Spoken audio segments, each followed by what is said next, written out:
ఇక్కడికి వెళ్ళి నడవట్లేదు. జై తెలంగాణ.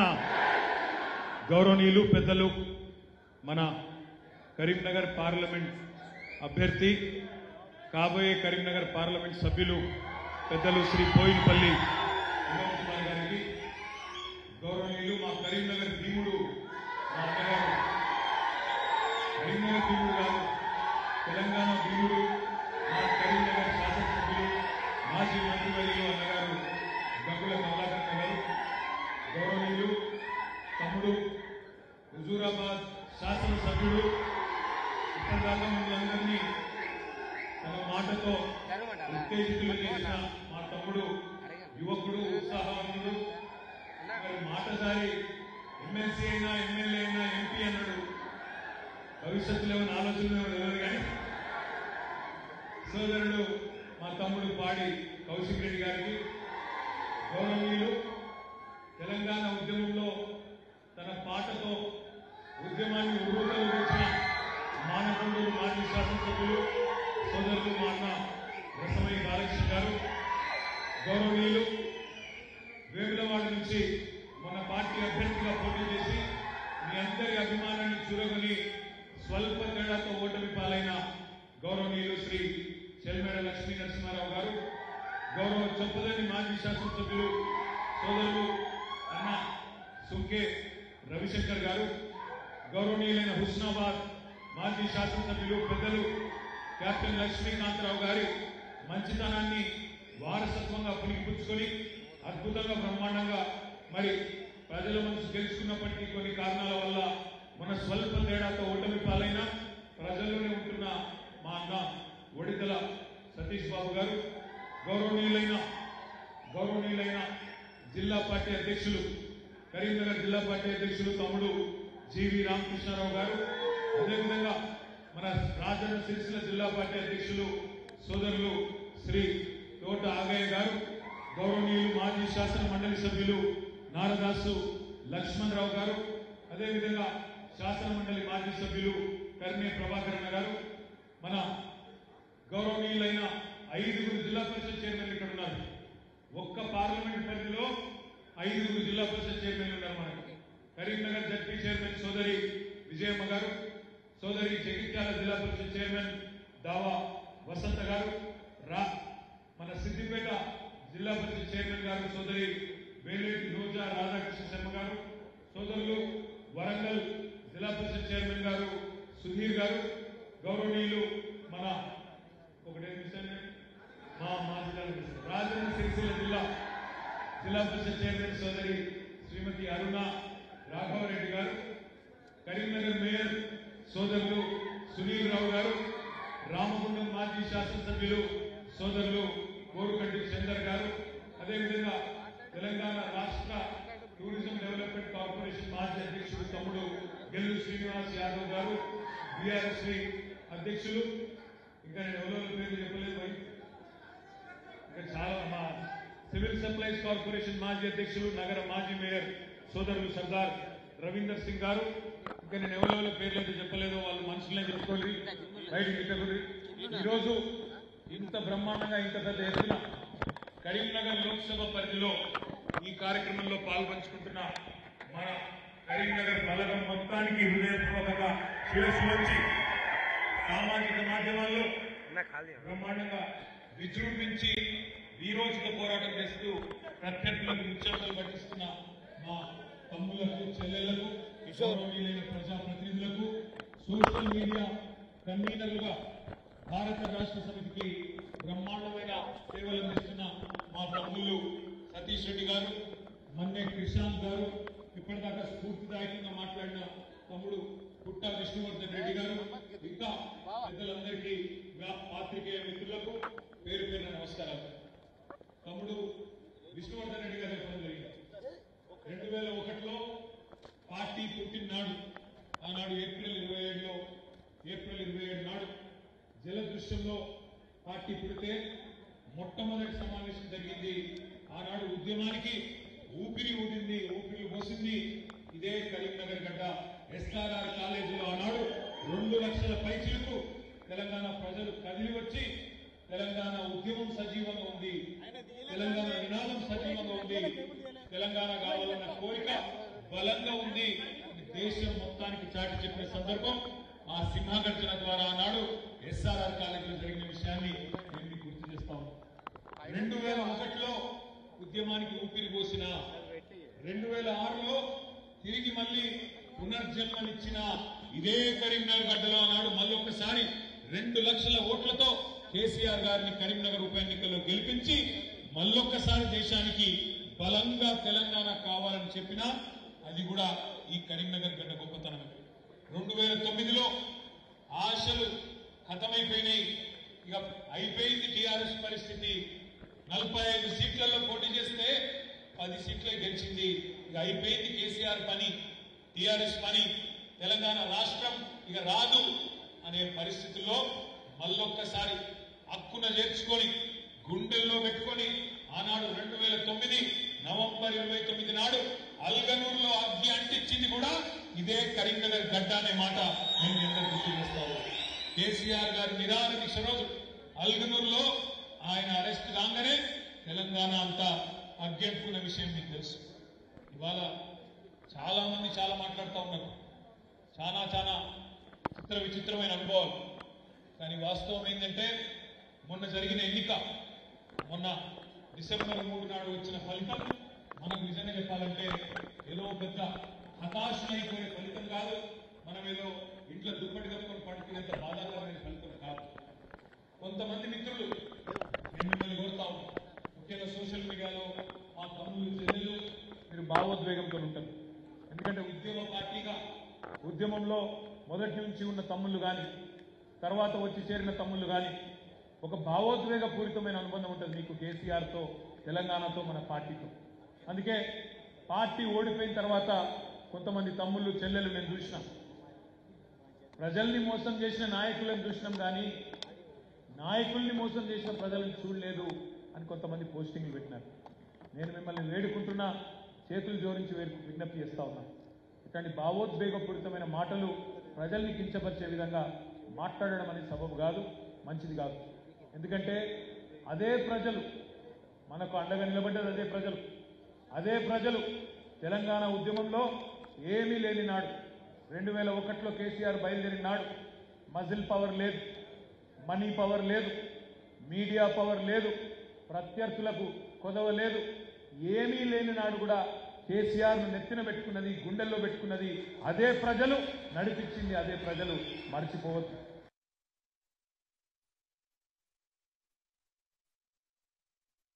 తెలంగాణ ప్రజలు కాబట్టి ఒక్క చిన్న ఎన్నికలో ఒక్కసారి 1.85% తేడాతోని మన మీద చిన్నపాటి అలక చూపెడితే దానికి ప్రజలను నిందించడం సోషల్ మీడియాలో మంచిది కాదు. దయచేసి ఎవరు కూడా పని చేయవద్దని, తెలంగాణ ప్రజల మనసు తిరిగి మళ్ళెట్లా కలుసుకుందాం, లోక్సభలో మళ్ళెట్లా జెండా పాతుదాం, మళ్ళెట్లా గులాబీ జెండా ఎగరేద్దాం అనే దిశగా ఆలోచన చేద్దాం తప్ప పొరపాటును కూడా ఏ ఒక్కరు కూడా ప్రజలను నిందించే విధంగా, ప్రజల తీర్పును అవమానించే విధంగా మాట్లాడవద్దని నా విజ్ఞప్తి. మన నాయకుడు కేసీఆర్ గారు ఒక్కటే మాట చెప్తాడు, గెలుపుతోని పొంగిపోవద్దు, ఓడిపోతే కుంగిపోవద్దు. కేసీఆర్ గారు ఉద్యమం ప్రారంభమైన కొత్తలో రసమై బాలకృష్ణ గారితో కలిసి ఇంకా చాలా మంది కవులు, గోరేటెక్కన్న, వరంగల్ శ్రీను అట్లాంటి వాళ్ళందరితో కూర్చొని పాటలు రాసేది. అందులో ఒక అద్భుతమైన పాట రాసింది, సిపాయిల తిరుగుబాటు విఫలమయ్యిందని, సిపాయిల తిరుగుబాటు విఫలమయ్యిందని అనుకుంటే వచ్చేదా దేశానికి స్వాతంత్రం. అంటే 1857లో ఆనాడు మొట్టమొదటిసారి భారతదేశ ప్రజలు బ్రిటిష్ వాళ్ళ మీద మరలబడితే బ్రిటిష్ వాళ్ళు కర్కశంగా తొక్కి పారేశారు. దాన్ని సిపాయిల తిరుగుబాటు అంటారు. సిపాయిల తిరుగుబాటు విఫలమైంది, ఫెయిల్ అయింది అని చెప్పి భారతదేశంలో ఉండే స్వాతంత్ర ఉద్యమకారులు అయ్యో ఇక మాతోని కాదు అని ఎక్కడోళ్ళు అక్కడ దుప్పటి కప్పుకొని పండుకుంటే దేశానికి స్వాతంత్రం వస్తుందనా? అట్లాగే రాజీ లేని పోరాటమే విజయం సాధిస్తుంది, ముమ్మాటికి తెలంగాణ రాష్ట్రం వచ్చి తీరుతుంది అని కేసీఆర్ గారు ఆనాడే పిడికిలు బిగించి మరి మన కవులు కళాకారులతోని పాటలు రాయించి తాను స్వయంగా కూర్చొని ఈ పాటలకు కొన్ని మెరుగులు కూడా దిద్దిన పరిస్థితి. ఎందుకు చెప్తున్నా అంటే మొన్న మనకు తగిలిన దెబ్బ చాలా చిన్న దెబ్బ, చాలా చిన్న ఎదురు దెబ్బ. 119 నియోజకవర్గాల్లో మనం పోటీ చేస్తే మనకు ప్రజలేమి చీకొట్టలేదు, ఈ సంవత్సరం బారేయలేదు. మనకు 39 సీట్లు ఇచ్చిన ప్రజలు. 39 సీట్లు అంటే 3వ వంతు 119లో చిన్న లెక్క కాదు. ఒక 14 నియోజకవర్గాల్లో స్వల్ప తేడాతో ఓడిపోయినాం. ఆ లిస్ట్ అక్కడ ఉన్నది. జుక్కల్లో 1152 ఓట్లు, దేవర ఖద్రలో 1382 ఓట్లు, సిర్పూర్లో 3000 ఓట్లు, బోధన్లో 3000 ఓట్లు, ఖానాపూర్లో 4289. అంటే ఒక్కసారి ఆలోచించండి, 600 ఓట్లు అటు ఇటు అయితే జుక్కలు గెలిచిపోదు. దేవర ఖద్రలో 700 ఓట్లు అటు ఇటు అయితే మనం గెలుపుము. 1500 ఓట్లతో సిర్పూర్ పోయింది. బోధన ఒక 1500తోని, 2200 ఓట్లతో ఖానాపూర్, 5000 ఓట్లతో 3 సీట్లు పోయినాయి. నాగర్ కర్నూలు, కల్వకుర్తి, నారాయణఖేడ్ 6000 ఓట్లతో 3 సీట్లు పోయినాయి. ఆదిలాబాద్, తాండూరు, కామారెడ్డి 3 సీట్లు 7000 ఓట్లతో పోయినాయి.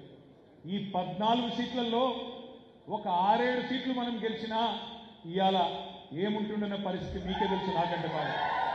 కాబట్టి మనకు జరిగిందేదో పెద్ద గొప్ప ఊహించలేని బాధపడి ఇంట్లో వండుకునేంత దరిద్రమైన ఓటమేం కాదు. అంత దూరం ఎందుకు, మన కరీంనగర్ సంగతే తీసుకుందాం. ఉమ్మడి కరీంనగర్ జిల్లాలో ఎవరెవరు ఎట్లా గెలిచిందో ఒక్కసారి ఆలోచన చేయండి. పక్కనే ఉంటుంది ధర్మపురి నియోజకవర్గం. అక్కడ ధర్మపురిలో మన కొప్పుల ఈశ్వర్ మంత్రి గారు వారు ఓడిపోయినారు. ఎందుకు ఓడిపోయినారు, ఎట్లా ఓడిపోయినారు? మా తమ్ముడు జమీల్ గారు, ఎక్కడున్నాడు జమీల్ బయట, ఆయన కొత్తపల్లికి జమీల్ బయట ఉన్నాడు. జమీల్ ఒక మాట అన్నాడు కరీంనగర్ పార్లమెంట్ సమీక్షా సమావేశంలో. ఒక మాట అన్నాడు, అన్నా భారతదేశం భావోద్వేగాల మీద ఓటేస్తుందన్నా అన్నాడు. భారతదేశము భావోద్వేగాల మీద ఓటేస్తుందన్నా, ఇమోషన్ మీద నడుస్తుందన్నా అన్నాడు. అంటే ఏంది ఆయన ఉద్దేశం? మన దేశంలో కొద్దిగా ఇమోషనల్ దేశము, ప్రజలు ఉద్వేగాన్ని, భావాన్ని, బాధను పంచుకుంటారు అన్నాడు. గదే జరిగింది కరీంనగర్ ఉమ్మడి జిల్లాలో. ధర్మపురిలో లక్ష్మణ్ గారు ఇప్పుడు గెలిచిన ఎమ్మెల్యే, అది వరకు 4 సార్లు ఓడిపోయింది. ఇంటింటికి తిరిగిండు ఏడ్చుకుంటా, అయ్యో నేను ఓడిపోయినా, రోడ్డు మీద పడతా, నేను ఇక మిగిలిన బతుక అన్న కాడికి. చొప్పదండిలో ఏం జరిగింది? అక్కడ గెలిచిన శాసనసభ్యుడు గతంలో 2 సార్లు ఓడిపోయింది. ఆయన కూడా ఇంటింటికి తిరిగి ఏడ్చుకుంటా, ఇక నేను బతుకా, ఇక నాతో కాదు, ఆస్తులను నమ్ముకున్నా, అవుట్ అయిపోయినా, దయచేసి నాకు ఒక్క తాప ఓటేయండి అని ఆయన తిరిగింది. మానకొండూరులో 4 సార్లు ఓడిపోయింది ఆయన, కవ్వంపల్లి సత్యనారాయణ గారు. ఆయన అట్లే తిరిగిండు, అయ్యో ఈ ఒక్కసారి నాకు అవకాశం ఇయ్యండి, దండం పెడతా. నేను చెప్పేది వాస్తవమేనా? వేములవాడలో 4 సార్లు ఓడిపోయింది ఆయన మన చేతుల్లో, ఇప్పుడున్న ఎమ్మెల్యే గారు. ఆయన కూడా అట్లే తిరిగిండు, అన్నా దండం పెడతానే, నేను మీ ఓన్నే, మీరు ఒక్కసారి నాకు అవకాశం ఇయ్యండి, 4 సార్లు ఓడిపోయినా, 5వ సారి కూడా ఓడిపోతే అడ్రస్ లేకుండా పోతాను ఆయన తిరిగింది. సిరిసిల్లలో కూడా నా మీద పోటీ చేసిన ఆయన అదే ప్రయత్నం, నాకు 65 ఏళ్ళు వచ్చినాయి, వచ్చేసారికి ఉంటానో వస్తానో, ఈ ఒక్కసారికి అవకాశం ఇయ్యండి ఆయన. ఎక్కడికక్కడ సెంటిమెంట్తోనే బ్రహ్మాండంగా వాళ్ళు గెలిచింది తప్ప ఇంకోటి కానే కాదు. ఈ మాట నేను ఎందుకంటున్నా అంటే వేరే ఉద్దేశం కాదు. మన ఎమ్మెల్యేలు ఏదో పని మంత్రులు కాదని కాదు, బాలకృష్ణ గారు ఏదో పని చేయలేదని కాదు, లేదా అన్నగారు రవిశంకర్ గారు పని చేయలేదని కాదు, సతీష్ అన్న పని చేయలేదని కాదు, లేదా లక్ష్మీనరసింహారావు గారు మంచోడని కాదు. కేవలం ఒక సెంటిమెంట్, అయ్యో పాపం 4 సార్లు ఓడిపోయాయి కదా, బాలకృష్ణకు 2 సార్లు ఓట్లు వేసినాం కదా, ఈ ఒక్కసారి గడి చూస్తే ఏమవుతుంది? మరి ఇక్కడ వేములవాడల ఇదివరకు టీఆర్ఎస్ ఓట్లు వేసినాం కదా, ఈ ఒక్క తాప వేస్తే ఏమవుతుంది అని కొంతమంది.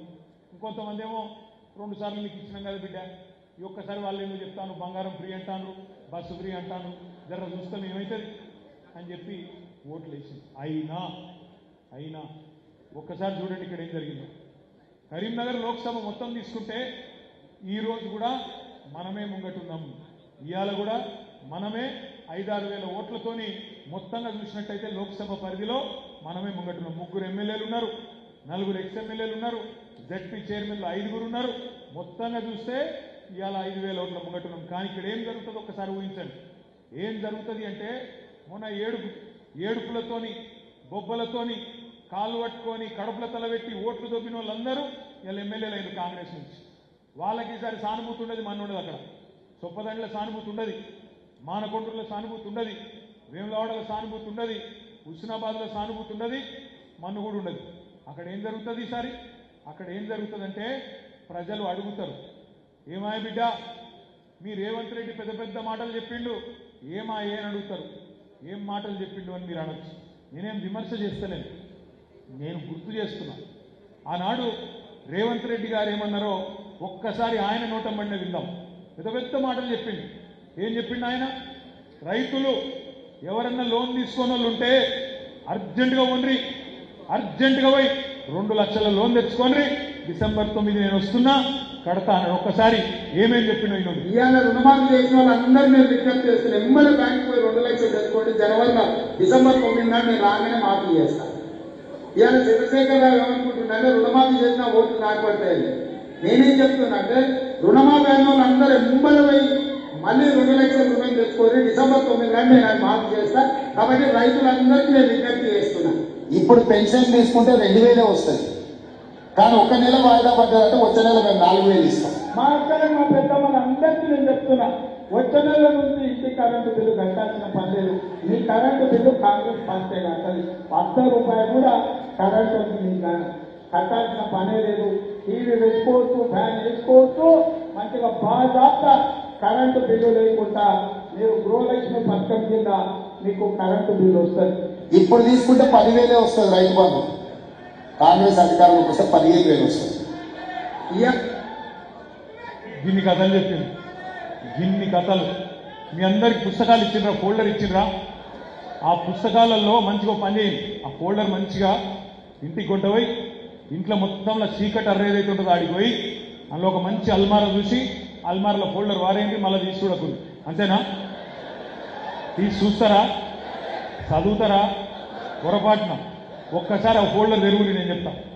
అలా కాంగ్రెస్ ఇచ్చిన హామీల లెక్క ఉంటుంది. దీన్ని కాంగ్రెస్ ఇచ్చిన హామీలు ఏం రాసింది దాని మీద? పుస్తకం నేను అందరు జర్రా చూపెట్టురు, పుస్తకం చూపెట్టురు, ఇట్లా పుస్తకం చూపెట్టుండ్రి. అందరు చూపెట్టాలి, అందరు చూపెట్టాలి. తమ్ముళ్ళు, మిత్రులు తెలియక మాట్లాడతాను, తెలియకే థ్యాంక్ యూ తెలియక మాట్లాడుతున్నారు. ఏమంటున్నారంటే కాంగ్రెస్ 6 గ్యారంటీలు అని మాట్లాడుతున్నారు. కాంగ్రెస్ ఇచ్చింది 6 గ్యారంటీలు కాదు. కాంగ్రెస్ మొత్తం ఇచ్చింది వాళ్ళ వాళ్ళ మేనిఫెస్టోలో, వాళ్ళ ఎస్సీ డిక్లరేషన్లో, ఎస్టీ డిక్లరేషన్లో, బీసీ డిక్లరేషన్లో, మైనారిటీ డిక్లరేషన్లో, యూత్ డిక్లరేషన్లో, మహిళా డిక్లరేషన్లో, రైతు డిక్లరేషన్లో అన్ని కలిపితే నేను వెట్టలే తమ్మి, నాకేం వాళ్ళను కించపరిచే ఉద్దేశం లేదు. మొత్తం కలిపి కూడితే సరిగ్గా 420 హామీలైనాయి కాంగ్రెస్ పార్టీ. సరిగ్గా 420. అది 420 హామీలు కాంగ్రెస్ పార్టీ ఇచ్చిన హామీలు.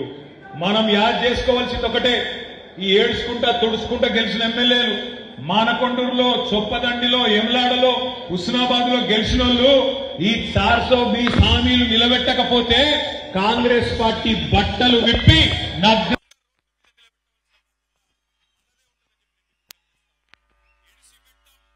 ఇడిచిపెట్టాం. ఎట్టి పరిస్థితుల్లో ఇడిచిపెట్టాం. పెద్ద పెద్ద మాటలు చెప్పారు కదా. 2 లక్షల రుణమాఫీ డిసెంబర్ 9 చేస్తా. అక్క నువ్వు బిల్లు కట్టకు, సోనియమ్మ కడుతుంది జనవరి నుంచి అన్నాడు. మరి కట్టకుండా ఊకుందామా? ఏం చెప్పిండు రేవంత్ రెడ్డి, వెంకటరెడ్డి? ఒకసారి పెట్టవా. రేవంత్ రెడ్డి ఏం చెప్పిండు, వెంకటరెడ్డి గారు ఏం చెప్పిండ్రు ఒకసారి మీ చెవులతో మీరే చూడండి. ఎంత బాగా చెప్పిండ్రు బిల్లు కట్టొద్దని. అది పెడతావా తమ్మి? మా అక్కలకు కరెంటు బిల్లు నుంచి విముక్తి కలిగేందుకే వచ్చే నెల బిల్లు కట్టక 200 యూనిట్లు ఉచితంగా మీ ఇంటి బిల్లు, మీ ఇంటి కరెంటు బిల్లు సోనియమ్మ కడుతుంది 200 యూనిట్ల వరకు. వచ్చే నెల ఎవరి పేదలు మీ బస్తీలలో కరెంటు బిల్లు కట్టాల్సిన పని లేదు. ప్రతి పేదవాడి ఇంటికి ప్రతి నెల 200 యూనిట్లు ఉచితంగా కరెంటు మీకు ఇచ్చేటట్టు వచ్చే నెల మా అక్కలకు, మా పెద్దమ్మలందరికీ నేను చెప్తున్నా, వచ్చే నెల నుంచి ఇంటి కరెంటు బిల్లు కట్టాల్సిన పని లేదు. మీ కరెంటు బిల్లు కాంగ్రెస్ పార్టీ కట్టదు. 10 రూపాయలు కూడా కరెంటు మీకు కట్టాల్సిన పనే లేదు. టీవీ పెట్టుకోవచ్చు, ఫ్యాన్ వేసుకోవచ్చు, మంచిగా బాగా కరెంటు బిల్లు లేకుండా మీరు గృహలక్ష్మి పథకం కింద మీకు కరెంటు బిల్లు వస్తుంది. పేదవాడి వాళ్ళ నెలకు 200 యూనిట్ల వరకు ఈ నెల కూడా నవంబర్ బిల్లు కట్టకండి. వచ్చే నెల ఫస్ట్ బిల్లు వస్తుంది. 3వ తారీఖు రిజల్ట్ వస్తుంది 9కి మన గవర్నమెంట్. అయినా సరే నల్గొండ బిల్లు, ఈ నవంబర్ బిల్లు ఎవరు కట్టొచ్చు, ఏమైనా వస్తే వెంకటరెడ్డి గారు చెప్పిండు కట్టొచ్చు అని చెప్పి మీరు బాగా అర్థం చెప్పండి. ఈ నెల బిల్లు కూడా రద్దు చేస్తున్నాం మేము. ఎవరన్నా వచ్చి బిల్లు అడిగితే వెంకటరెడ్డి చెప్పిండు కట్టద్దని చెప్పుర్రి అని మంత్రి గారు చెప్పిండు. ఇంకొక ఆయననేమో రేవంత్ రెడ్డి గారేమో సోనియమ్మ కడుతుంది అని చెప్పిండు. అందుకే నేను అన్నా, నేను నా సొంత కవిత్వం కాదు, నాకేం అక్కస్ లేదు.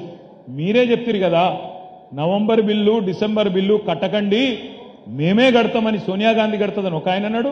వెంకటరెడ్డి వద్దన్నాడు అని చెప్పమని ఇంకొక ఆయన చెప్పిండు. అందుకే నేను మీకు అందరికి విజ్ఞప్తి చేసేది, సోషల్ మీడియాతో పవర్ ఏంటంటే, ఇవాళ ఈ మాధ్యమాలు వచ్చినాక మీ పవర్ ఏంది అంటే, ఇక్కడ కూర్చున్నది 1750 మంది, కానీ మీ పవర్ ఏంది అంటే ఒక్కొక్కరు 1000-2000 ఓట్లు ఇన్ఫ్లుయెన్స్ చేసే శక్తి ఉన్నోళ్ళు ఈ రూమ్లో ఉన్నారు మీరు. అంటే ఈ మాట ఎందుకు చెప్తున్నా అంటే 1969లో తెలంగాణ మొదటి దశ ఉద్యమం జరిగిన నాడు, ఆనాడు ఊర్లలో పేపర్లు లేవు. ఇవాళ పేపర్ రేపు లేదా ఎల్లుండి వచ్చేది, బస్సు ఎప్పుడు వస్తే అప్పుడు వచ్చేది. ఒక్క ఆల్ ఇండియా రేడియో ఉంటుండే, అది కూడా గవర్నమెంట్ కంట్రోల్లో ఉండే రేడియో. వానికి బుద్ధి పుడితే వారు తెయ్యాలి, లేకపోతే ఏసుడు లేదు. అయినా తెలంగాణ ఉద్యమం దావానలంలాగా ఎవరన్నా అంటిస్తే అంటుకున్నట్టు మొత్తం ఊరూరుకు అంటుకున్నది. ఎట్లా ఒకరికొకరు చెప్పుకున్నారు, ఒకరికొకరు చెవులలో చెప్పుకొని, బిడ్డ తెలంగాణ వస్తేనే మనకు న్యాయం అవుతుంది, మనకు లాభం జరుగుతుంది, మనకు మరి తెలంగాణ వస్తేనే ఇన్సాఫ్ దొరుకుతుంది అని ఆనాడు ఒకరికొకరు చెప్పుకొని, ఏ మీడియా లేదు, ఎలక్ట్రానిక్ మీడియా లేదు, ప్రింట్ మీడియా లేదు, సోషల్ మీడియా లేని రోజుల్లో కూడా ఉద్యమాన్ని ఆ రోజు ఇంటింటికి అంటించారు, ఒక దీపంతో ఇంకో దీపాన్ని వెలిగించినట్టు. ఆ తర్వాత మెల్లగా పేపర్లు పెరిగినాయి, తర్వాత ఎలక్ట్రానిక్ మీడియా వచ్చింది, 24 గంటలు చూపెట్టే టీవీలు వచ్చినాయి. కానీ ఇవాళ వాటన్నిటిని తలదన్నేది సోషల్ మీడియా. ఇంతకుముందు వినోదన్న చెప్పిండు, ఆ 5 అస్త్రాలు యూట్యూబ్, ఇన్స్టాగ్రామ్, ట్విట్టర్, వాట్సాప్, అదేవిధంగా ఫేస్బుక్, ఈ 5 అస్త్రాలతోనే వీటిని పదునుగా వాడి ఉన్నది లేనట్టు లేనిది ఉన్నట్టు చేసి, పెద్దలు చెప్తారు నిజం కడప దాటే లోపల అబద్ధం ఊరంతా తిరిగి వస్తుందని చెప్తారు. ఒక్క అబద్ధాన్ని 100 సార్లు చెప్తే నిజమైతుంది అంటారు. ఒక్క అబద్ధం 100 అబద్ధాలు చెప్పైనా లగ్గం చేయాలి అంటారు. గదవన్నీ నమ్ముకొనే మోడీ గారు ప్రధానమంత్రి అయిండు, రేవంత్ రెడ్డి గారు ముఖ్యమంత్రి అయిండు. ఎట్లనా మీరు చూడండి వాళ్ళ హామీలు, వాళ్ళ మాటలు. నిజంగా చెప్పాలంటే పాపం కాంగ్రెస్ వాళ్ళు కూడా కలలు కూడా అనుకోలే. అందుకే వాళ్ళ అధికారంలోకి వస్తాము, ఇవన్నీ నిలబెట్టుకోవాల్సి వస్తుంది అని వాళ్ళు కూడా అనుకోలే. నోటికి ఎంత వస్తే అంత చెప్పుకుంటూ పోయినారు, బస్సు ఫ్రీ, బంగారం ఫ్రీ, ఇది ఫ్రీ, అది ఫ్రీ, నువ్వు ఏది పడితే అది ఫ్రీ అనుకుంటా ఒర్లుకుంటూ పోయినరు. వాళ్ళు కూడా అనుకోలే మనం లెక్క కడతాం, 420 హామీలు దొరకబడతాం అనుకోలే. అందుకే నేను అనేది మీతో, ఒకసారి ఆ ఓట్ల స్లైడ్ పెట్టమా, ఆ ఓట్లది చూడండి ఒక్కసారి మీరు. ఏం జరుగుతుంది కరీంనగర్ లోక్సభలో రేపటి రోజున ఆ ఓట్లల్లో అంటే, తప్పకుండా మొన్న కాంగ్రెస్కు ఓటేసిన వాళ్ళల్లో చాలా మంది ఇప్పటికే పశ్చాత్తాప పడుతున్నారు, బాధపడుతున్నారు. ఊళ్ళల్లో రైతులు బాధపడుతున్నారు. ఇదేమిరా నాయన, కేసీఆర్ ఉన్నప్పుడు వారం రోజులలో 10 రోజులలో రైతు బంధు వస్తుండే, ఇదేం గుంపు మేస్త్రి పాలనరా నాయన, ఇప్పటివరకు రైతు బంధు దిక్కులేదు.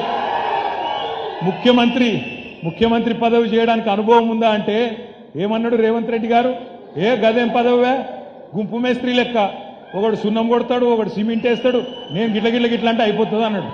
అదే టూత్ పాలిష్ లెక్క ఏమున్నది అన్నాడు.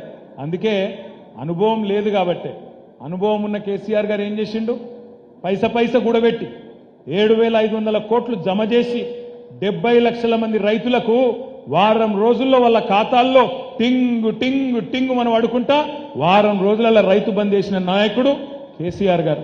గుంపు మేస్త్రి గారు పాపం డిసెంబర్ 3 ముఖ్యమంత్రి అయినాక ఈ రోజు వరకు రైతు బంధు ఏయానా తెలుస్తలేదు, వద్దా తెలుస్తలేదు.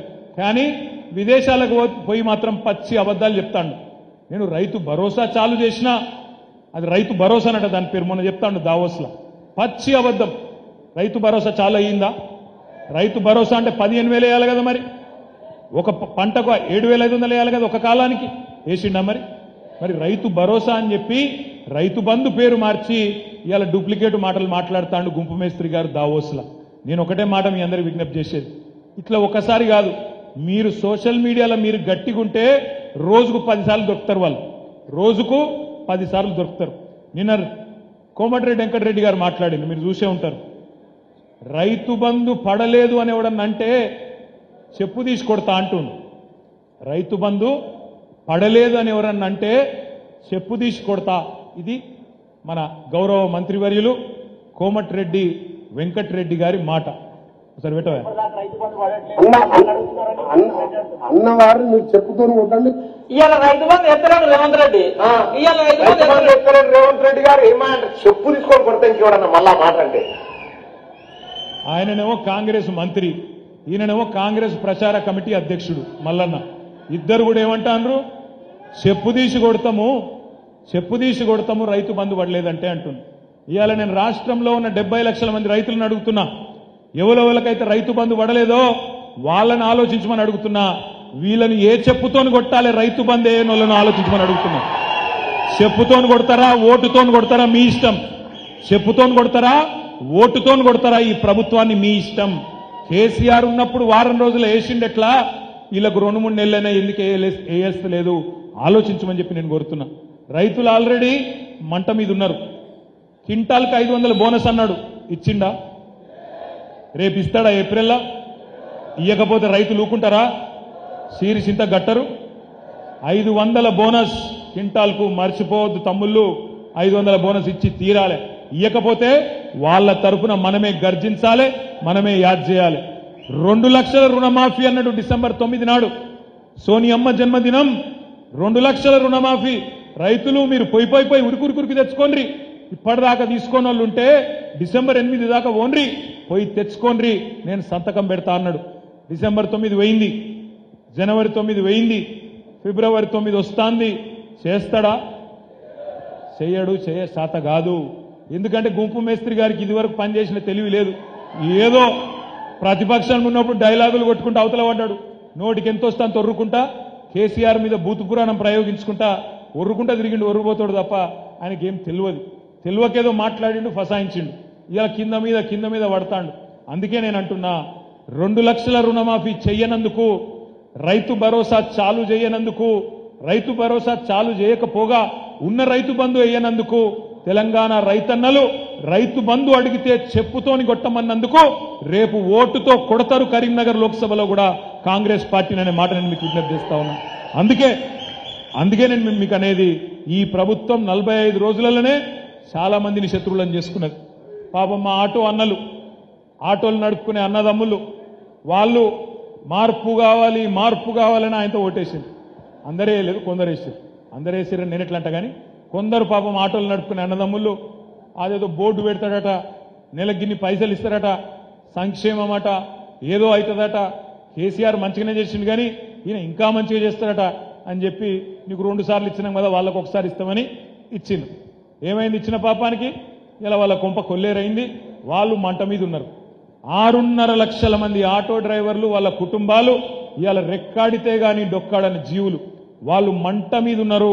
వాళ్ళు ఇలా ఎదురు చూస్తాండ్రు, ఎక్కడ దొరుకుతారు కాంగ్రెస్ వాళ్ళు? రేపు జెడ్పీటీసీలో దొరుకుతారా, కౌన్సిలర్లు దొరుకుతారా, పార్లమెంట్లో దొరుకుతారా, సొసైటీ ఎలక్షన్లో దొరుకుతారా? యాడ దొరుకుతాడా కర్రు గాల్చి వాత పెట్టేందుకు 6.5 లక్షల మంది తమ్ముళ్ళు వాళ్ళు రెడీగా ఉన్నారు. మీరు చేయవలసింది ఒకటే. ఇప్పుడే వినోదన్న చెప్పిండు, 2189 బూత్లున్నాయి. బూత్కొక్కరు చొప్పున సోషల్ మీడియా వారియర్గా, తెలంగాణ బలగంలో సైనికుడుగా మనం అపాయింట్మెంట్ చేసుకొని మీరు చేయవలసింది ఒకటే. మీ ఊళ్ళో కూడా ఆటోలు ఉంటాయి, మీ ఊళ్ళో కూడా ఆటో అన్నదమ్ములు ఉంటారు. వాళ్ళ కాడ పోయి మాట్లాడినరి, ఒక వీడియో తీసి మాకు పంపిండ్రి. మేము మీకు పంపించరు కాదు, మీరు కూడా మాకు పంపిండ్రి. వాళ్ళ ఆవేదన ఏంది, వాళ్ళు ఏమనుకుంటారో అడుగుండ్రి. మనం ఎన్నడూ అనుకోలే కొన్ని దృశ్యాలు చూస్తామని, ఎన్నడూ అనుకోలే. కేసీఆర్ గారు ఉన్నప్పుడు సమగ్ర కుటుంబ సర్వే చేస్తే ఏం చేసినాం? మీ ఇంటికే అధికారులు వచ్చిండ్రు, మీరు ఇంట్లోనే కూర్చోండ్రి, కదులకుండ్రి, బొంబాయిలు ఉన్నోళ్ళు, దుబాయ్లు ఉన్నోళ్ళు కూడా దయచేసి రండ్రి, వచ్చి మీ పేరు రాయించుకోండి అంటే మీరు ఇంటికాడికి వచ్చి ఇంట్లో కూర్చుంటే మీ దగ్గరికి అధికారులు వచ్చి రాయించుకొని పోయిండ్రు. మీ ఇంట్లో ఎవరెవరు ఉంటారు, ఏం సంగతి, ఇంటింటికి వచ్చిండ్రు అనలేదు ఆనాడు, వచ్చిండ్రు. మరి ఇవాళ గుంపు మేస్త్రి గారి పాలనలు ఏమైతుంది? లైన్లు, క్యూ న్యూస్ చూడాలి, క్యూలు కట్టాలి, ఆగమాగం కావాలి. ఇలా క్యూలల్లో సొమ్మసిల్లి పడిపోయిన వృద్ధులు, పెద్ద మనుషులు, ఎరువుల దుకాణాల ముందు లైన్లు, ఇత్తనాల దుకాణాల ముందు లైన్లు, పవర్ కట్లు చాలైనాయి, మళ్ళా ట్యాంకర్ల దగ్గర కూడా లైన్లు చాలైనాయి. ఇది ఈరోజు వాస్తవ పరిస్థితి. అందుకే నేను అంటా ఉన్నా, ఎన్నడూ అనుకోలే మనం మళ్ళీ ఇట్లాంటి దృశ్యాలు మళ్ళీ వస్తాయని. ఎరువుల దుకాణాల ముందు లైన్లు, విత్తనాల దుకాణాల ముందు లైన్లు మళ్ళా కనబడతాయి అనుకోలే. ఇంకా ఘోరం ఏంటంటే కలలో కూడా ఊహించని దృశ్యాలు. ఆ ఆర్టీసీ బస్సులో ఫ్రీ బస్సు ఏందో కానీ లేడీస్ వాళ్ళు చేస్తున్న యుద్ధాలు చూస్తే మీరేమనుకోకండి అమ్మా, వాళ్ళు చేస్తున్న యుద్ధాలు. ఆ బస్సు డ్రైవర్ సీట్లు అందులోకెళ్ళి డోర్లకెళ్ళి ఎక్కుతాండ్రు, ఆ కిటికీలకెళ్ళి ఎక్కుతాండ్రు, కొట్టుకుంటాండ్రు, జుట్లు పట్టుకుంటాండ్రు. నేను ఒకటే అడుగుతున్నా, ఈ జిల్లా మంత్రి, రవాణా మంత్రి వారిని అడుగుతా ఉన్నా, రవాణా మంత్రి గారిని, మంత్రి గారు మీరు ఫ్రీ బస్సు పెట్టే ముందు ఆలోచన చేయరా? బస్సుల సంఖ్య పెంచాలని ఆలోచన చేయరా? బస్సులు కండిషన్లు ఉన్నాయో లేవో చూసుకోవా? ఉత్తగానే ఏదో ఊకదంపుడు ఉపన్యాసాలు ఇచ్చి ఫ్రీ ఫ్రీ ఫ్రీ ఎక్కుండ్రు అంటే అలా పాపం లేడీస్ కొట్టుకోవట్రి, ఇంకో దిక్కేమో ఆటో అన్న లేడవట్రి, టికెట్లేమో కొనుక్కున్న మొగోళ్ళు, టికెట్లు పైసలు పెట్టి కొనుక్కున్న వాళ్ళు కూడా తిట్టుకోవట్రి, వాళ్ళకేమో సీటు దొరకకపోయా వీళ్ళేమో కొట్టుకోవట్రి, ఆటో అన్నలేమో ఆకలితో అలమటించవట్రి. ఎవరు సంతృప్తిగా ఉన్నారు సారు అని నేను అడుగుతున్నా మంత్రి గారిని, ఈ ప్రభుత్వాన్ని. అంటే ఏదన్నా చేస్తే ఒక ఆలోచన, ఒక ప్రణాళిక, ఆగమాగం చాలు చేసినాం అన్నట్టు కాదు, ఆగమాగం మోసం చేసినాం అన్నట్టు కాదు. 2 గ్యారెంటీలు అమలు చేసినాం అంటుండ్రు. కానీ మర్చిపోకండి తమ్ముళ్ళు, 6 గ్యారెంటీల్లోనే 13 హామీలు ఉన్నాయి. మహాలక్ష్మి అనే గ్యారెంటీలోనే 3 హామీలు ఉన్నాయి. ఒకటి ఫ్రీ బస్సు, రెండవది ఫ్రీ సిలిండరు, 500 రూపాయలకు సిలిండరు, మూడోది ప్రతి మహిళకు 2500 రూపాయలు. మరి ప్రతి మహిళకు 2500 ఇస్తామని చెప్పి ఇంటింటికి గ్యారంటీ కార్డు ఇచ్చిండ్రు. ఆ గ్యారంటీ కార్డు మీద ప్రస్తుత ముఖ్యమంత్రి రేవంత్ రెడ్డి, ప్రస్తుత ఉప ముఖ్యమంత్రి బట్టి విక్రమార్క గారిద్దరు సంతకాలు పెట్టిండ్రు. నేను అడుగుతా ఉన్నా మిమ్మల్ని అందరినీ, రాష్ట్రంలో 1,57,00,000 మంది 18 ఏళ్లు నిండిన మహిళలు ఉన్నారు. 1,57,00,000 మంది మహిళలు ఉన్నారు. మరి ప్రతి మహిళకి ఇస్తామని మీరే చెప్పిండ్రు. అలా రాసింది 420 పుస్తకంలో చూడండి.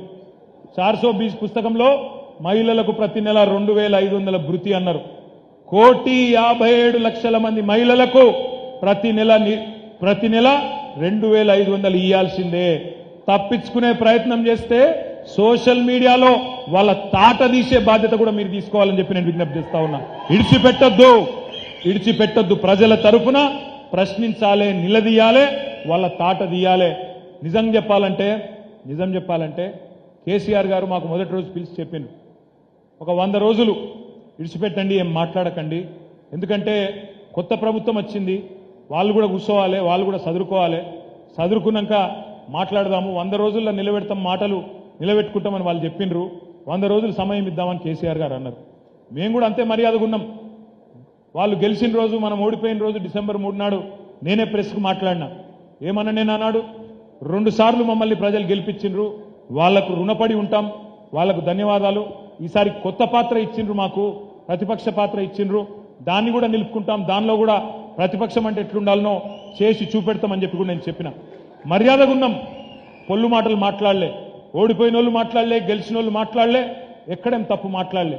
కానీ ఏ రోజైతే అసెంబ్లీకి పోయినామో ఆ గవర్నర్ గారి ప్రసంగం అని పెట్టింది, అది కాంగ్రెస్ కార్యకర్తలు గల్లీలో మాట్లాడేదానికంటే హీనంగా పెట్టిండ్రు ఆ ప్రసంగం. కేసీఆర్ గారు 10 ఏళ్లలో తెలంగాణను నాశనం చేసిండు, కేసీఆర్ గారు తెలంగాణను విధ్వంసం చేసిండు, కేసీఆర్ అప్పులపాలు చేసిండు, రాష్ట్రం దివాలా అయిపోయింది అని రాజకీయంగా దివాలాకోరు మాటలు మాట్లాడితే ఆ రోజు మాట్లాడాల్సి వచ్చింది శాసనసభలో. ఆ రోజు నేను, హరీష్ రావు గారు, జగదీష్ రెడ్డి గారు ముగ్గురం కూడా గుంపు మేస్త్రి గారిని, వాళ్ళ మంత్రులను ఆ రోజు శాసనసభలో అడిగినాం. ఎదురుదాడి చేయాల్సి వచ్చింది. బాగానే మాట్లాడినామా మన పార్టీ నుంచి? పర్వాలేదా? మరొక్కసారి ఆలోచించుండ్రి. కేసీఆర్ గారు తయారు చేసిన 3 సైనికులే అట్లా మాట్లాడితే అసలు కమాండర్ దిగితే ఎట్లుంటుందో ఆలోచన చేయండి. అసెంబ్లీలో అసలు కేసీఆర్ గారు హౌస్కి వస్తే ఎట్లుంటుందో ఊహించండి అని నేను అడుగుతా ఉన్నా. అందుకే నేను మీకు చెప్పేది, మనం ఏం చేయాల్సిన పని లేదు, బ్రహ్మాండంగా వాళ్ళను వాళ్ళ 420 హామీల పుస్తకమే పట్టుకోవాలి. ఇంకొక మాట నేను మీకు చెప్తున్నా, వాళ్ళు ఆల్రెడీ నాలుక మడతేసుడు స్టార్ట్ చేసిండ్రు. 420 హామీల పుస్తకంలో ఒక హామీ ఉన్నది చూడండి, హామీ నంబర్ 46. ఒకసారి పుస్తకం తెరవండి. 46వ హామీ. హామీ నంబర్ 46 నిరుద్యోగ భృతి 4,000 రూపాయలు ఇస్తాం అని చెప్పింది వాళ్ళో వీళ్ళో కాదు. స్వయంగా ప్రియాంక గాంధీ గారిని పిలిచి, సోనియమ్మ కూతురు ప్రియాంక గాంధీ గారిని పిలిచి ఆమెతో చెప్పించి ఆగాగాగు యూత్ డిక్లరేషన్ అని పెట్టించింది. మొన్న అసెంబ్లీలో అడిగినాం, మన హరీష్ రావు గారు అడిగినారు ఏమని, డిప్యూటీ సీఎం గారిని బట్టి విక్రమార్క గారిని, బట్టి గారు మరి ఎప్పుడు చాలు చేస్తారు, మీరే అన్నారు కదా 100 రోజుల్లో నిరుద్యోగ భృతి ఇస్తాం, యువ వికాసం ఏదో అన్నారు కదా, 4,000 రూపాయలు ఎప్పటి నుంచి చాలు చేస్తామని అడిగిండు. యాద్ చేసిండు, డిమాండ్ చేయలేదు, యాద్ చేసిండు. దానికి ఆయన ఏమన్నాడు తెలుసా? ఈనుండి నిరుద్యోగ భృతి ఎప్పుడు ఇస్తారని అడుగుతున్నాడు మిత్రుడు. నేను నిరుద్యోగ భృతి 6 గ్యారెంటీల్లో కానీ నేను దీంట్లో కానీ నేను చెప్పలేదు. बेरोजगार युवाओं के लिए हर महीने 4,000 रुपए बेरोजगारी भत्ता हम शहरों देंगे। కానీ మీరు మళ్ళొకసారి కావాలంటే రిఫర్ చేసుకొని మాట్లాడండి. बेरोजगार युवाओं के लिए हर महीने 4,000 रुपए बेरोजगारी भत्ता हम शहरों देंगे। బట్టి గారు స్పష్టంగా చెప్తున్నారు, మేము ఇస్తామని చెప్పలేదండి, మేము ఇస్తామని చెప్పలేదు, ఉద్యోగాలు ఇస్తామని చెప్పినాం, నిరుద్యోగ భృతి ఇస్తామని ఎక్కడ చెప్పలేదని చెప్పి హామీ నంబర్ 46కు ఆల్రెడీ తెలంగాణ యువతకు శటగోపం పెట్టే ప్రయత్నం ఆల్రెడీ స్టార్ట్ చేసిండ్రు. అందుకే ఇక్కడికి వచ్చిన మా తెలంగాణ బలగంలోని మా అన్నలు, తమ్ముళ్ళు, అక్కలు, చెల్లెలతో నేను కోరేది, ఈ వీడియోను తప్పకుండా పంపించాలి. ఈ వీడియోను తప్పకుండా ఇంటింటికి ప్రతి తమ్ముడికి ప్రతి చెల్లెకు పంపించి వీళ్ళ డొల్లతనాన్ని ఎండగట్టవలసిన బాధ్యత మన మీదనే ఉన్నది. ఇంకొక మాట నేను మీకు ఈ సందర్భంగా విజ్ఞప్తి చేస్తా ఉన్నా. ఒకవైపేమో కాంగ్రెస్ వాళ్ళు ఇట్లాంటి మాటలు, వాళ్ళు ఇచ్చిన హామీలు, అడ్డగోలు హామీలు, ఇవాళ తప్పించుకునే ప్రయత్నాలు, వాళ్ళ కుప్పిగంతులు ఒకవైపు. మరొక వైపు మన దురదృష్టం, ఇవాళ తెలంగాణలో కొంతమంది బీజేపీ ఎంపీలు కూడా గెలిచింది, 4 గెలిచింది. ఆ 4లో అగ్రగణ్యుడు మహానుభావుడు మీ కరీంనగర్ ఎంపీ గారు. ఎంత గొప్పవాడంటే ఆయన 5 ఏళ్లలో ఆయన సాధించింది ఏందయ్యా అంటే, మనకు క్యాలెండర్ గురించి మాత్రం మంచిగా చెప్పిండు. అన్నా ఈరోజు ఏం వారం అన్నా, ఒకసారి పెట్టుపోయా ఏ వారం అన్నా, నెక్స్ట్ ఏ వారమన్నా, ఏ జగన్ మొత్తమన్నా, నెక్స్ట్ ఏ వారమన్నా, ఏ జగన్ మొత్తమన్నా, నెక్స్ట్ ఏ వారమన్నా, ఏ జగన్ మొత్తమన్నా, నెక్స్ట్ ఏ వారమన్నా, ఏ జగన్ మొత్తమన్నా. ఈరోజు ఏం వారం అన్నారు, రేపు ఏం వారం అన్నారు. దీపాటి దానికి క్యాలెండర్ కొనుక్కుంటే అయిపోతున్నా కరీంనగర్ వాళ్ళు. మీరు ఎంపీ ఎందుకు మీకు? నేనేమంటున్నా ఇప్పుడు బండి సంజయ్ గారు మాట్లాడినా, బీజేపీ వాళ్ళు మాట్లాడినా ఎట్లుందంటే, వాళ్ళు వచ్చినాకనే మనకు బొట్టు పెట్టు నేర్పించిండ్రు, వాళ్ళు వచ్చినాకనే మనకు గుళ్ళ కోవుడు అనేది అలవాటైంది, వాళ్ళు వచ్చినాకనే దేవుణ్ణి వాళ్ళే కొత్తగా ఏదో మనకు పరిచయం చేసిండ్రు అన్నంత బిల్డప్ ఇస్తారు. నేను ఒకటే మిమ్మల్ని కోరేది, మనం కూడా హిందువులమే, మనం కూడా హిందూ ధర్మాన్ని బలంగా నమ్మేటోళ్ళమే, కానీ వాళ్ళ లెక్క రాజకీయం కోసం మాత్రం దేవుణ్ణి ఎన్నడూ వాడుకోలేదు. యాదాద్రి లక్ష్మీ నరసింహస్వామి దేవాలయాన్ని ప్రపంచమే అబ్బురపరిచే విధంగా కట్టినా దాన్ని రాజకీయం చేయాలని చెప్పి కేసీఆర్ గారు ఎన్నడూ కూడా ప్రయత్నం చేయలేదు. దేవుణ్ణి, ధర్మాన్ని శ్రద్ధతోని, అకుంఠితమైన భక్తితోని కొలిచే వాళ్ళు దేవుణ్ణి రాజకీయాల్లో గుంజరు. ఇవాళ దిగజారుడు రాజకీయం చేస్తున్నారు బండి సంజయ్ గారు. ఒకసారి మీరు ఆలోచన చేయండి, 5 ఏళ్లలో కరీంనగర్ పార్లమెంట్ సభ్యుడిగా బండి సంజయ్ గారు కరీంనగర్ పార్లమెంటుకి ఏం చేసిండు? ఈ ప్రశ్నకు సమాధానం చెప్పే సత్తా ఉందా? నేను డిమాండ్ చేస్తున్నా, కరీంనగర్ వేదికగా బండి సంజయ్ గారిని సవాల్ చేస్తా ఉన్నా. బండి సంజయ్ గారు, స్థలం మీరు చెప్పండి, టైం మీరు చెప్పండి, మీరు ఎక్కడికి చెప్తే అక్కడికి మా వినోదన్న వస్తాడు, వినోదన్నతోని ముఖాముఖి బహిరంగ చర్చకు రా. నువ్వేం చేసినావు నీ 5 ఏళ్లు ఎంపీగా కరీంనగర్ లోక్సభ స్థానానికి?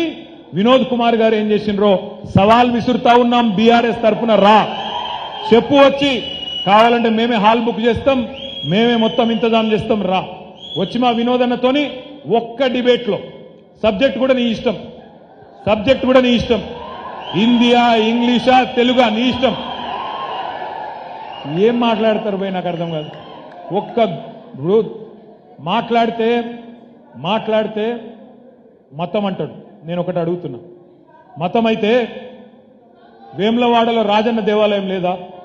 కరీంనగర్ లోక్సభ పరిధిలో వేమ్లవాడలో రాజన్న దేవాలయం లేదా? ఇల్లందకుంటలో హుజూరాబాద్లో ఇల్లందకుంటలో రామ్లవారి దేవాలయం లేదా? ఎక్కువ దూరం లేదు, పక్కనే సొప్పదండిలో కొండగట్టులో అంజనాలయం లేదా? మరి ఈ 3 గుడులున్నాయే, 5 పైసలు తెచ్చినవా నరేంద్ర మోడీని అడిగి? 5 ఏళ్లలో 5 పైసలు తెచ్చినవా? ఒక్క గుడి గట్టలే, ఒక్క బడి గట్టలే, మీదికెళ్ళి బిల్డప్ ఒకటి. నేను ఇంకొక మాట అడుగుతున్నా, గంగుల కమలాకరన్ ఇక్కడనే ఉన్నాడు. గంగుల కమలాకరన్న తిరుమల తిరుపతి దేవస్థానం అక్కడ ఉండే జగన్మోహన్ రెడ్డి గారిని, అక్కడ ఉండే టీటీడీ బోర్డు చైర్మన్ కలిసి ఇలా అద్భుతమైన అపురూపమైన వెంకటేశ్వర స్వామి ఆలయాన్ని కట్టించింది మా గంగుల కమలాకర్ గారు, మా వినోద్ కుమార్ గారు కాదా? ఇది వాస్తవం కాదా? అంటే ఇక్కడ హిందూ గానోళ్ళు ఎవరు ఉన్నారు? ఇవాళ గంగుల కమలాకర్ గారేమో ఇక్కడ 10 ఎకరాలు ఇప్పించి కేసీఆర్ గారితో మాట్లాడి వినోద్ కుమార్ గారు ఆయన కలిసి బ్రహ్మాండమైన గుడి ఇక్కడ వెంకటేశ్వర స్వామి గుడి కట్టిస్తే అక్కడికి వచ్చి మాత్రం మొక్కుకొని పోయింది, అది వేరే విషయం. కానీ సాటుకు వచ్చిపోయిండు మొత్తానికి. సరే, పాయింట్ ఏంటంటే గుడికి పైసలు తేలే, ఒక్క బడి తెచ్చిండా? ఒక్క బడి, ఒక్క నవోదయ పాఠశాల తెచ్చిండా? కొత్త జిల్లా అయితే రాజన్న సిరిసిల్ల జిల్లా కొత్తదైంది, జగిత్యాల జిల్లా కొత్తదైంది, ఈ 2 ఆయన పార్లమెంట్ పరిధిలో కొంతున్నాయి. ఒక్క పాఠశాల తేయగలిగిండా? వినోద్ కుమార్ గారు ఇక్కడ పార్లమెంట్ సభ్యుడిగా ఉన్నప్పుడు IIIT కరీంనగర్కు దాదాపు వచ్చినంత పని అయింది. ఈ లోపల ఎలక్షన్ వచ్చింది, ఆ పని ఆగిపోయింది. కనీసం ఆ IIIT అన్న చేయగలిగినవా? చేయలేదు. పోనీ కేసీఆర్ గారు ఎంపీగా ఉన్నప్పుడు శాంక్షన్ అయిన కొత్తపల్లి మనోహరాబాద్ రైలు లైన్, కొత్తపల్లి మనోహరాబాద్ అంటే కరీంనగర్ నుంచి హైదరాబాద్కు రైలు, కనీసం దాన్నన చేయగలిగినవా? ఇవాళ సిద్దిపేట దాటి కనీసం కరీంనగర్ లోక్సభ పరిధిలోకి రైలు కూడా అడుగు పెట్టలేదంటే ఇక్కడి లోక్సభ సభ్యుడి శాతగాంతనం కాదా? బండి సంజయ్ అట్టర్ఫ్లాప్ ఎంపీ కాదా అని నేను అడుగుతా ఉన్నా. ఆలోచించండి, ఏం జరిగింది, ఏం ఒరిగింది? బండి సంజయ్ గారు 5 సంవత్సరాలు లోక్సభ సభ్యుడిగా ఉంటే పార్లమెంట్లో మాట్లాడాడు. వినోద్ గారు 570 ప్రశ్నలు అడిగితే ఆయన 50 ప్రశ్నలు అడగడు. ఒక్క గుడి దేడు, ఒక్క బడి దేడు, పోనీ ఒక్క మండల కేంద్రానికన్నా వచ్చినవా కరీంనగర్ లోక్సభ పరిధిలో అంటే ఎక్కడికి కూడా రాలే. మరి ఇట్లాంటి ఎంపీ కావాలనా? లేదా చదువుకున్న విద్యావంతుడు మన తరపున మన గలం, మన బలం, మన దళంగా అక్కడ విరుచుకొని పడే వినోద్ కుమార్ గారు కావాలన్నా ఆలోచించాలని చెప్పి నేను కోరుతా ఉన్నా. ఒక్కసారి మీరు చూడండి, ఎందుకుండాలి గులాబీ జెండా పార్లమెంట్లో అంటే గత 10 ఏళ్లలో లోక్సభలో మనం ఎన్ని ప్రశ్నలు అడిగినాం, బీజేపీ వాళ్ళు ఎన్ని అడిగినరు, కాంగ్రెస్ వాళ్ళు ఎన్ని అడిగినరో ఒక్కసారి చూడండి. ఇది వినోద్ గారు బండి సంజయ్ గారి మధ్యన తేడా. వినోద్ గారు 5 ఏళ్లలో 106 చర్చలలో పాల్గొన్నాడు, 553 ప్రశ్నలు అడిగిండు తెలంగాణ తరపున. మీరెందుకు మాకు రావాల్సిన ఇయ్యరు అని నిలదీసిండు, మాకు రావాల్సిన ఇయ్యండి చట్టపరంగా అని అడిగిండు. 10 ప్రైవేట్ మెంబర్ బిల్లులు పెట్టిండు. చదువుకున్న వాడైతేనే పెట్టగలుగుతాడు, అది ఇంకోటి పెట్టలేడు. ఇక ఇక్కడ దిక్కు చూడండి, 6 చర్చలు. ఆ 6 చర్చలు లేని కేసీఆర్ను ఎన్ని రకాలుగా ఎన్ని కొత్త మాటలు తిట్టాలి, కాసిం చంద్రశేఖర్ రజ్వీ అనాలి, ఇంకో బూత్ మాట తిట్టాలి, అదొకటి. క్వశ్చన్లు 57. ఆ 57 క్వశ్చన్లు కూడా ఏమడుగుతాడు? కరీంనగర్కు IIIT ఎందుకు రాలే అని అడగడు. కరీంనగర్ రైలు సిద్దిపేట కాడనే ఎందుకు ఆగిపోయిందని అడగడు. కరీంనగర్లో ఎందుకు ఒక్క నవోదయ పాఠశాల ఇయ్యలే అని అడగడు. కరీంనగర్లో గుడులు లేవా, ఇక్కడ రాజన్న దేవుడు లేడా, రాముల వారు లేడా, వాళ్ళకి ఎందుకు పైసలు ఇయ్యరు, వాళ్ళని ఎందుకు ప్రసాద్ స్కీమ్లో పెట్టరు అని అడగడు. ఏమడుగుతాడు? ఏమన్నా దబ్బన కేసీఆర్ గారేమన్నా ఇక్కడ నిధులు, కేంద్ర నిధులు ఏమన్నా మళ్ళిచ్చిండా, కేంద్ర నిధులు ఏమన్నా వేరే దానికి మలుపుకపోయిందా, స్మార్ట్ సిటీకి రాష్ట్రం తన వాటా ఇస్తుందా లేదా, వినోద్ గారు తెచ్చిన స్మార్ట్ సిటీని ఎట్లా బదనాం చేయాలి, ఈ తొండి ప్రశ్నలు తప్ప పనికొచ్చే ఒక్క ప్రశ్న 50 ప్రశ్నలలో బండి సంజయ్ గారు అడగలేదు. ఎందుకుండాలే గులాబీ జెండా, ఎందుకుండాలే కేసీఆర్ దళం పార్లమెంట్లో అంటే గత 10 ఏళ్లలో మన పార్టీ వాళ్ళు అడిగిన ప్రశ్నలు పార్లమెంట్లో తెలంగాణ ప్రజల తరపున 4754, అదే కాంగ్రెస్ వాళ్ళు 1271, బీజేపీ వాళ్ళు 190 ప్రశ్నలు. ఎందుకుండాలంటే రేపు తెలంగాణ గలం వినిపించాలంటే, తెలంగాణ దళం తన పని చేయాలంటే, తెలంగాణ బలం ఉండాలంటే తప్పకుండా అక్కడ గులాబీ జెండా ఎగరాలే. కరీంనగర్లో కూడా ఖచ్చితంగా బోయిన్పల్లి వినోద్ కుమార్ గారు గెలిచి తీర్తనే మన లోక్సభకు కూడా మన పార్లమెంట్ కూడా లాభం జరుగుతుందనే మాట నేను మీకు విజ్ఞప్తి చేస్తున్నా. ఇంకొక మాట కూడా నేను మీకు విజ్ఞప్తి చేస్తా ఉన్నా. ఇష్టం వచ్చినట్టు మాట్లాడతారు కాంగ్రెస్ వాళ్ళు. శాసనసభ ఎన్నికలకు ముందు, అసెంబ్లీ ఎలక్షన్స్ ముందు ఏమన్నారు? బీజేపీ బీఆర్ఎస్ ఒకటే, బీజేపీ బీఆర్ఎస్ ఒకటే, కలిసిపోయినాయి మొత్తం, వీళ్ళు వాళ్ళు ఒకటే, బీ టీం. ఇది వాళ్ళ మాట. నేను అడుగుతా ఉన్న బ్రదర్స్, మీరందరూ ఒకసారి యాద్ చేసుకోండి. మొన్న జరిగిన అసెంబ్లీ ఎన్నికల్లో బండి సంజయ్ని ఓడించింది ఏ పార్టీ? బండి సంజయ్ని ఓడించింది ఏ పార్టీ? ధర్మపురి అరవింద్ని ఓడించింది ఏ పార్టీ? ఈటెల రాజేందర్ ఓడించింది ఏ పార్టీ? రఘునందన్ రావు ఓడించింది ఏ పార్టీ? సోయం బాబురావు ఓడించింది ఏ పార్టీ? రాజా సింగ్ను కూడా దాదాపు ఓడించింది ఏ పార్టీ?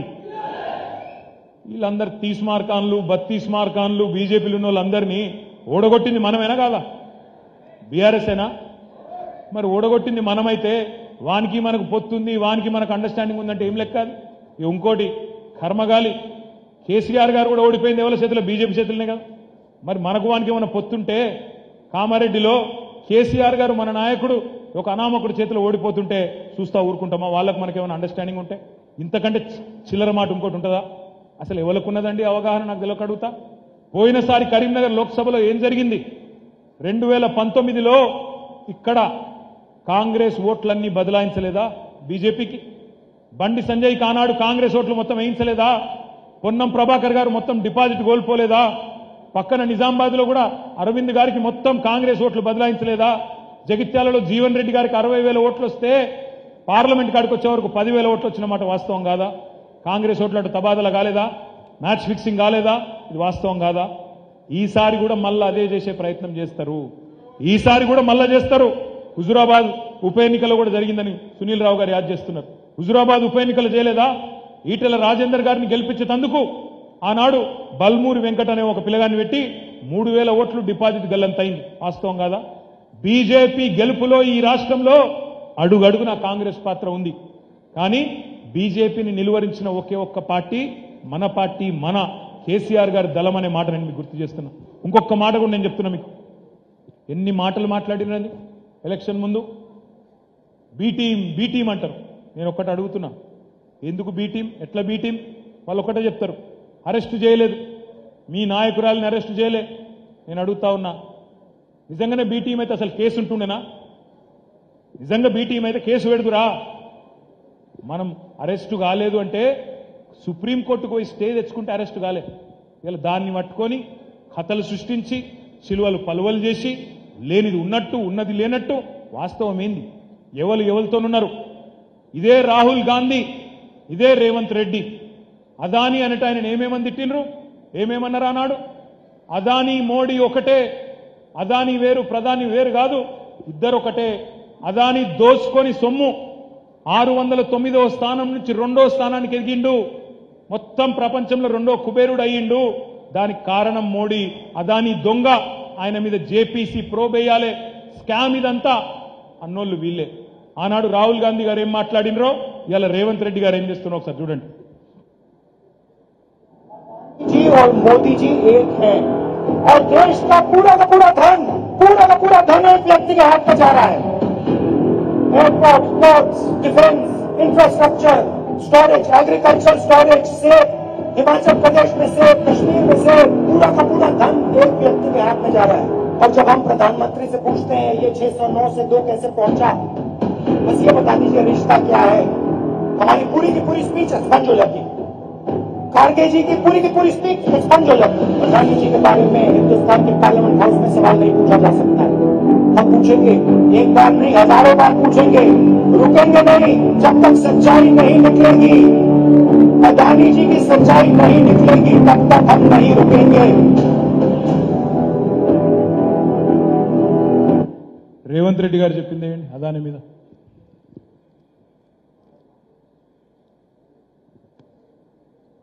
అసెంబ్లీ మీద భారతీయ జనతా పార్టీ ఎప్పుడు ఒక మాట చెప్తుంది, డబుల్ ఇంజన్ సర్కార్ అని. డబుల్ ఇంజన్ సర్కార్ యొక్క అర్థం ఈడున్న మిత్రులకు తెలుసో తెలియదో నాకు తెలియదు, కానీ నేను చెప్పదలుచుకున్నా. డబుల్ ఇంజన్ का मतलब अदानी प्रधानी, एक इंजन अदानी दूसरे इंजन प्रधानी, एक इंजन अदानी दूसरे इंजन प्रधानी तीसरे इंजन రేవంత్ రెడ్డి. ఇక్కడనేమో వీళ్ళ నాయకుడేమో పొల్లు తిడతాడు అదాని. రేవంత్ రెడ్డి గారేమో స్విట్జర్లాండ్ పోయి అదాని మీద వాడి కౌగిలించుకొని అలై చేసుకొని అక్కడ చలి కొద్దిగా ఎక్కువ ఉంటుంది, కౌగిలించుకొని అక్కడనేమో ఒప్పందం చేసుకుంటారు. ఎవరితోనున్నారు? ఎవడు ఎవని బీ టీము? నేను అడుగుతా ఉన్నా ఈరోజు. మీరు కాదా అదాని దొంగ? ఏది ఎలక్షన్కు ముందు, ఎలక్షన్ అయిపోగానే అదాని చాలా మంచివాడు, ఇంద్రుడు చంద్రుడు అందగాడు కాబట్టి అలై చేసుకుంటాం, 10 ఏళ్లు కేసీఆర్ ఇక్కడ ఉన్నప్పుడేమో అదాని అడుగు పెట్టనీయలే, ఎందుకంటే ఆయన మోడీ మనిషి అని మనకు తెలుసు. మరి ఇవాళ ఏం జరుగుతుంది తెలంగాణలో? అదాని గారు అడుగు పెట్టడమే కాదు, రేపటి